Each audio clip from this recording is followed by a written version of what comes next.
So our alternative when we have a small sample size is going to be, in this case, bootstrapping. So what is bootstrapping? Bootstrapping is essentially a non-parametric, and when I say non-parametric, we are not making any distributional assumptions here. We are literally going to be making a sampling distribution of the sample mean through resampling, essentially, different parts of our data. Therefore, we'll get different means, and we will construct a sampling distribution from those means.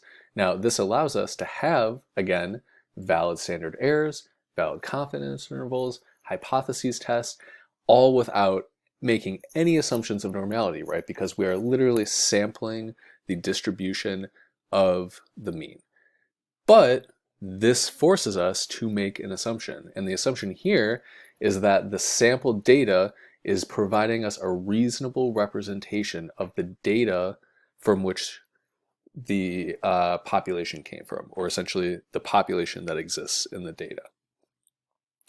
Now, this may be problematic, right? So if we have a small sample size, it may be unlikely that that data is representative of the entire data that we would get if we had the true population, right? So this is quite an assumption, but if this assumption is met, or if we can make a credible argument for why it should be met, then bootstrapping is going to be a pretty useful tool. Now, another consideration here is that bootstrapping is going to be computationally intensive. Now, this is because we are literally resampling, and I'll show you what I mean on the next slide in a minute. Now, to set this up in R, now we're going to be making an inference on our P, or remember, P is going to be the population parameter for the correlation between two different variables. And in this case, the data that we're using is coming from a study that was done that asked participants what they reported their weight as, so what they thought their weight was, and then they actually measured the weight of the participants. And so we're looking at the correlation between self-reported weight and the actual weight of participants. And to set this up, we're going to get the data from the CAR library, and we're going to just make sure that we're not including any observations that might have NAs. Now here I'm setting the seed.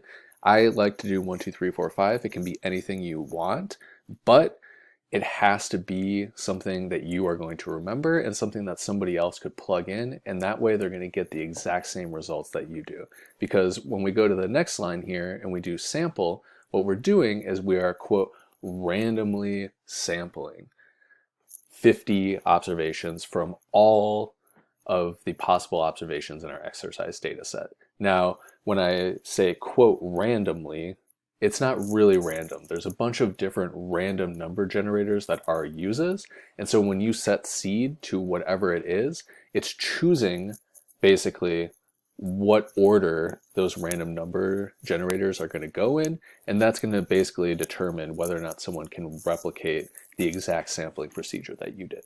So here what we're doing is we're just taking one sample, and then we're going to look at what the correlation between weight, the actual weight, and self-reported weight. And here we can see there's a pretty high correlation between the reported and the actual weight. This is, we can see, higher than the correlation than we would see in the total data set. So this is kind of indicating to us that maybe the sample that we took of the 50 participants and the correlation that we got among those 50 participants is not super close, but it's somewhat close to the overall correlation we see in the data set, which might give us an indication that the correlation that we see in the bigger data set might not be as representative of the population in total, right? Because if this is variable to such a degree, we might question whether or not this is actually going to be truly representative of the underlying population.